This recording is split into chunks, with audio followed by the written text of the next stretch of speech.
It was the first time I got down into my body and I was like, what the fuck is this? And it was literally orgasmic. I'm not saying I had an orgasm or any of that crazy stuff, but it was like spiritually, like my whole body was just in pure ecstasy. It was amazing. It was like, what is happening to me?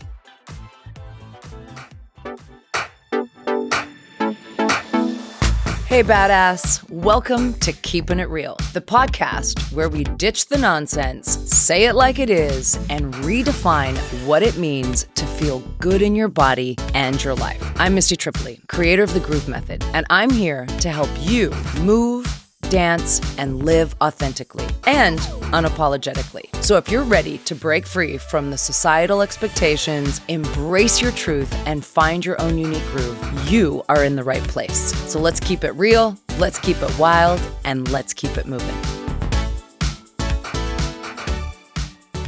Okay, so if you're still listening, you better fucking be following me. Yeah, like support this shit, and I'll keep it coming. All right, we're going to go a little bit deeper into what happened to me after this lowest point of my life where I just wanted to end it and I was done, and what shifted and what transformed over a very short period of time. After this happened, this voice inside of me, I can't call it a voice. It's weird because it's not really a voice. It was just like this kind of like calling, this thing like I needed to sit down and pay attention. And I didn't know really what that meant.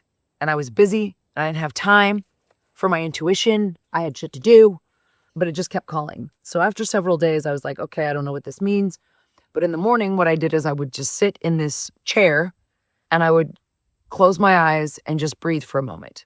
And it didn't last very long. I could barely get through a minute before I needed to get up, and my mind was going 1,000 miles a minute and whatever. But I continued to do it. So it was day after day. After about 7 days, it was growing. I was going a little bit more time and a little bit more time. And then I told you that I was a complete cunt to my boyfriend. Like, I was such a bitch.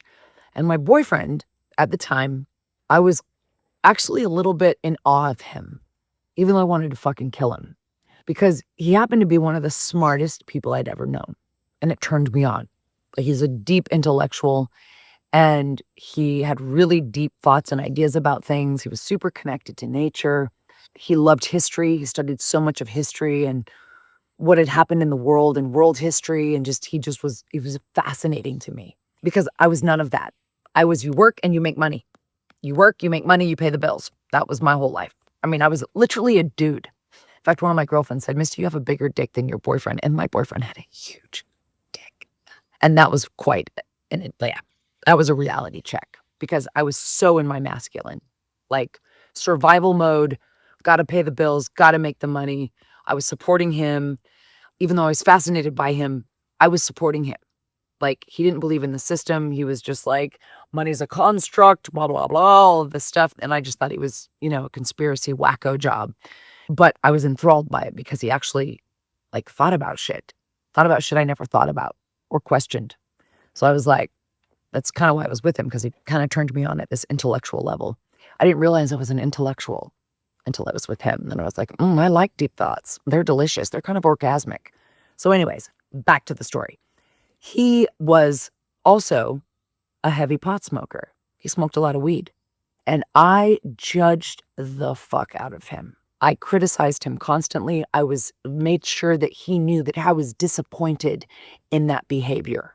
And that was not okay with me. And that I was better than him because I did not smoke weed. And that I didn't need those things. And that I'm better than you. I'm going to judge you. And, because he wasn't making money. So I judged it all based off of his ability to make money, which was really interesting. The conditioning we've been through, dear God. Anyways, so I'd always been mean to him about this through our relationship. The eye rolls, all the shit that we do as women to make sure that the men in our lives know that we're disappointed in what they're doing. And I had no idea that the power of what that does to a man, like you totally emasculate them with the roll of your eye, your disappointments, your whatever.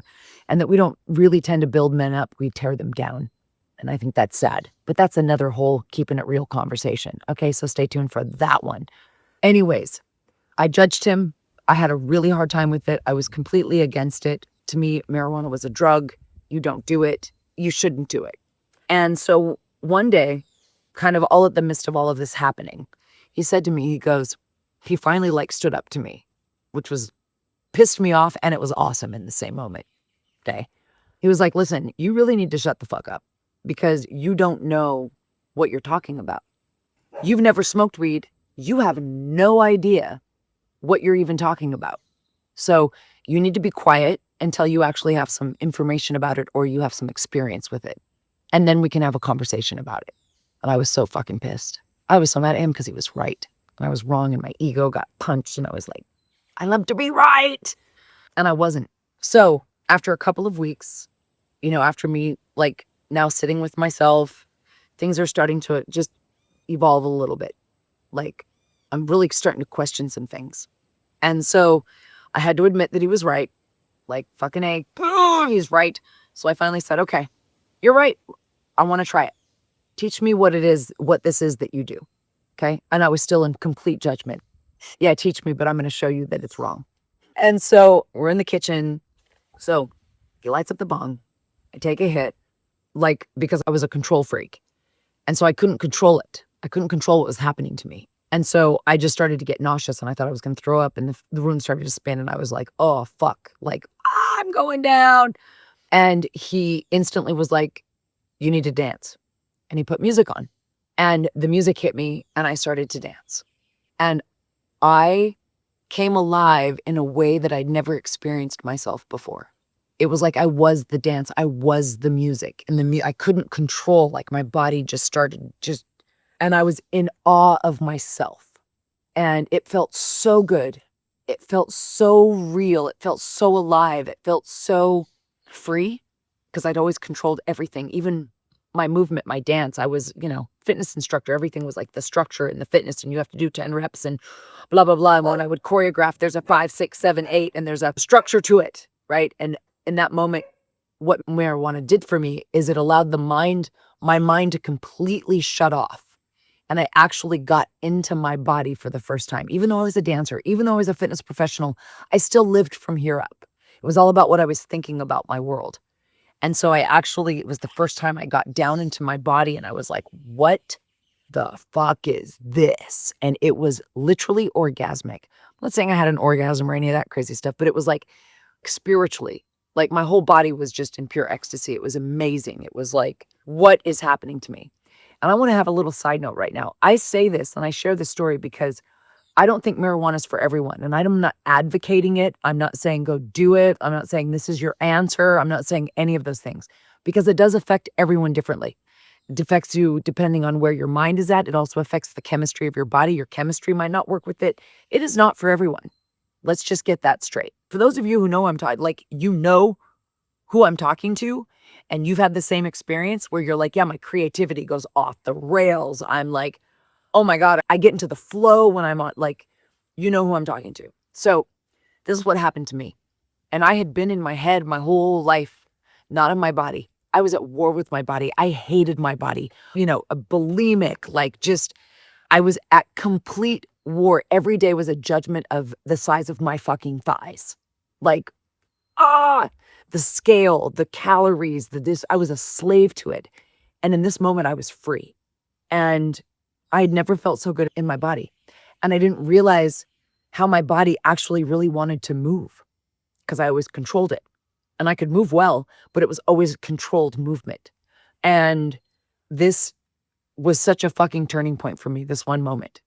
So in this moment of me smoking marijuana for the first time was like doing ayahuasca. And anyone knows what ayahuasca is. It's what many indigenous cultures use, the shamans and the medicine people of these cultures use to be able to transcend into the spirit world and actually get out of this third dimensional hard fucking construct that keeps us so in the grind and in these loops and not in our spirit. And so it allows them it opens up the mind. It actually literally, even scientifically, opens up the mind so that you can see. This inner eye literally fucking opens and it's like, what? Hello? That's what marijuana did for me.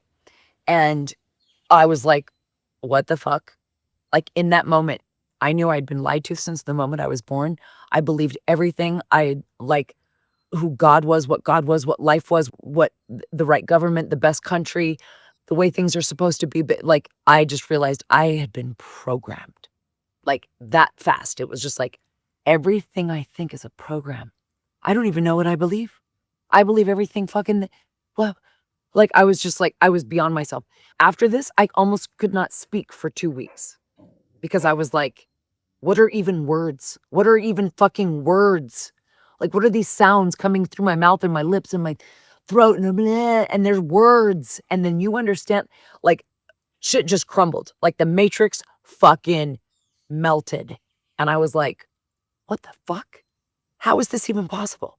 Like, we're in a construct. Like, and from that moment, everything changed. So stay tuned, because in the next episode, I'm going to give you the next chapter of how things, like, bam, the decisions I made, the leaps of faith that I took. So join me in episode 3. Keeping it real, getting out of the shit and living your best fucking life.